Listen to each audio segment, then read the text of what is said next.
ఇక మెదక్ ఎంపీ రఘునందన్ రావుకు బెదిరింపు కాల్ వచ్చింది. ఓ నెంబర్ నుంచి కాల్ చేసి నిన్ను సాయంత్రం లోపు లేపేస్తామని ఎంపీ రఘునందన్ రావుకు బెదిరించాడు ఆగంతకుడు.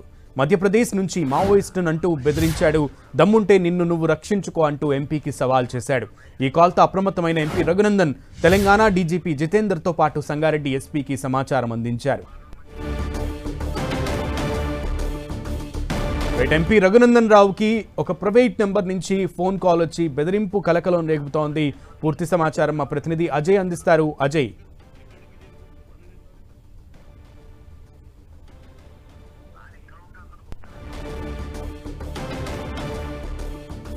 మెదక్ ఎంపీ రఘునందన్ రావుకు బెదిరింపు కాల్ వచ్చింది. తానొక మావోయిస్టును అంటూ ఆ బెదిరింపు కాల్ చేసిన వ్యక్తి ఎంపీ రఘునందన్ రావును డైరెక్ట్గా సాయంత్రం లోపు నిన్ను లేపేస్తామని బెదిరించినటువంటి సంఘటన ఇప్పుడు హల్చల్ చేస్తోంది. ఈ విషయానికి సంబంధించి అటు డీజీపీకి ఎస్పీకి కూడా కంప్లైంట్ చేశారు ఎంపీ రఘునందన్. మధ్యప్రదేశ్ నుంచి మావోయిస్ట్ని కాల్ చేస్తున్నానంటూ కూడా ఆగంతకుడు కాల్ చేసి సాయంత్రం లోపే డైరెక్ట్గా ఎంపీ రఘునందన్ రావుకి ఒక వార్నింగ్ ఇచ్చిన నేపథ్యంలో అలర్ట్ అయ్యారు డీజీపీ. సంగారెడ్డి ఎస్పీకి ఎంపీ రఘునందన్ రావు సమాచారం అందించడంతో ఏం జరగబోతుందో వేచి చూడాలి. ఆ ఆగంతకుడి డీటెయిల్స్ పట్టుకునే పనిలో పోలీసులు నిమగ్నమై ఉన్నారు.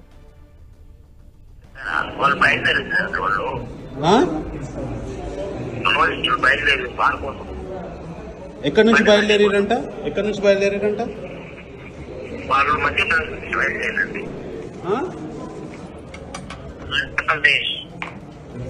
ఓకే,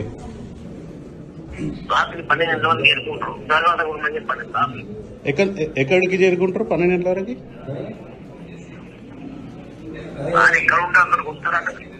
ఎక్కడి నుంచి బయలుదేరారు?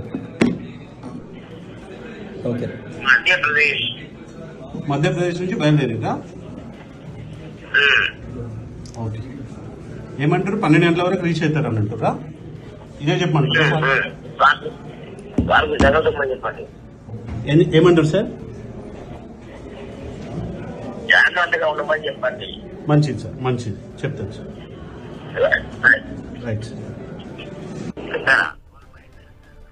రైట్. పూర్తి సమాచారం ఆ ప్రతినిధి అజయ్ అడిగి తెలుసుకుందాం. అజయ్, చూసుకోవచ్చు ఆపరేషన్ కగార్ ఎఫెక్ట్ బీజేపీ నేతలపైన, ముఖ్యంగా బీజేపీ ఎమ్మెల్యేలు ఎంపీలపైన పడుతుందని చెప్పుకోవచ్చు. ఎందుకంటే ఆపరేషన్ కగార్ను ఆపాలంటూ మావోయిస్టులు, అదేవిధంగా కొంత ప్రజా సంఘాల వాళ్ళు, మావోయిస్టు సానుభూతి పరులు డిమాండ్ చేస్తున్నటువంటి పరిస్థితి మనకు కనబడుతుంది. ఆపరేషన్ కగార్ను ఆపి మావోయిస్టులతో చర్చలు జరపాలంటూ వాళ్ళు డిమాండ్ చేస్తున్నటువంటి తరుణంలో ఇప్పటికే బీజేపీకి సంబంధించినటువంటి ప్రజాప్రతినిధులు, ముఖ్యంగా ఎమ్మెల్యేలు, ఎంపీలకు ఏజెన్సీ ప్రాంతాల్లో, అటవీ ప్రాంతాల్లో తిరగవద్దంటూ కూడా పోలీసులు సమాచారం ఇచ్చారు. వాళ్ళకు సంబంధించినటువంటి సూచనలు, ఏదైతే పోలీసులు ఇచ్చినటువంటి గైడ్లైన్స్ మేరకే కార్యక్రమాల్లో పాల్గొనడంతో కూడా హెచ్చరికలు జారీ చేసినటువంటి పరిస్థితి. ముఖ్యంగా ఆదిలాబాద్కి సంబంధించినటువంటి ఎమ్మెల్యేల, ఎంపీలకు సంబంధించినటువంటి వారు అటు ఏదైతే అటవీ ప్రాంతాల్లో ఎక్కువగా వెళ్ళొద్దంటూ కూడా చెప్పినటువంటి పరిస్థితి. అయితే ఈ సందర్భంలోనే మెదక్ ఎంపీ రఘునందన్కు ఒక అగంతకుడి నుండి ఒక ఫోన్ కాల్ వచ్చినటువంటి పరిస్థితి మనకు కనబడుతుంది. ఆ ఫోన్ కాల్లో నిన్ను చంపేయబోతున్నారు, అలర్ట్గా ఉండాలంటూ కూడా ఆ ఫోన్ కాల్లో ఒక వ్యక్తి సమాచారం ఇచ్చినటువంటి పరిస్థితి. అది వ్యక్తి సమాచారం ఇచ్చాడా, హెచ్చరిక చేస్తున్నారా, ఈరోజు సాయంత్రం వరకు మిమ్మల్ని లేపేయబోతున్నారంటూ ఆయన హెచ్చరికలతో కూడిన సమాచారం ఇస్తున్నారంటూ అన్నది కూడా కొంత మాటలలో అయితే అర్థం కావట్లేదు. ఇప్పటికే ఆ ఆడియో అనేది కూడా బయటకు వచ్చినటువంటి పరిస్థితి కనబడుతుంది. మావోయిస్టులు మహారాష్ట్ర నుండి బయలుదేరారు. వాళ్ళకి సంబంధించినటువంటి సమాచారం, దానికి సంబంధించినటువంటి సమాచారం మా దగ్గర ఉంది, మీరు అలర్ట్గా ఉండాలి, అవసరమైతే మధ్యప్రదేశ్ నుండి మావోయిస్టులు బయలుదేరారు మిమ్మల్ని చంపడానికి, అవకాశం ఉంటే కాపాడుకోవాలంటూ కూడా వారు హెచ్చరికలు జారీ చేసినటువంటి పరిస్థితి మనం చూడవచ్చు. అయితే దమ్ముంటే కాపాడుకోండి అంటూ ఒక బెదిరింపు ధోరణితో కూడినటువంటి హెచ్చరికలు కూడా జారీ చేసినటువంటి పరిస్థితి మనం చూసుకోవచ్చు. అయితే ఇదే అంశాన్ని ఇటు రాష్ట్ర డీజీపీకి, అదేవిధంగా సంగారెడ్డి ఎస్పీకి ఎంపీ రఘునందన్ టెలిఫోన్లో సమాచారం అయితే ఇవ్వడం జరిగింది.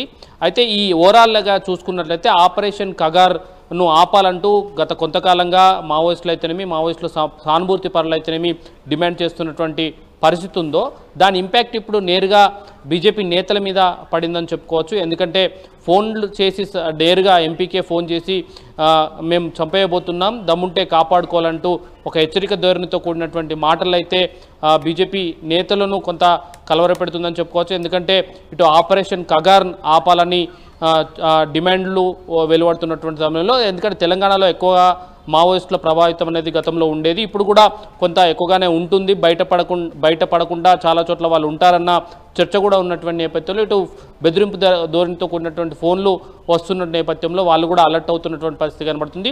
ఈ సమాచారాన్ని పోలీసులకు కూడా ఇచ్చినటువంటి పరిస్థితి మనం చూడవచ్చు. మరి పోలీసులు ఆ నెంబర్ ఎవరిది, ఎక్కడి నుండి ఫోన్ వచ్చింది, ఆ ఫోన్ చేసిన వ్యక్తి ఎవరు అనే ట్రేస్ చేసే పనిలో కూడా పడ్డట్టుగా కొంత అయితే తెలుస్తుంది. ఆ నెంబర్ ట్రేస్ చేస్తే వాళ్ళు నిజంగా మావోయిస్టులా లేకపోతే మావోయిస్టులు పేరు చెప్పుకొని ఏమైనా బెదిరించే ప్రయత్నం ఏమైనా చేస్తున్నారనేది కూడా ఎంక్వైరీలో అయితే తేలే అవకాశం అయితే ఉంటుంది. ఓకే అజయ్.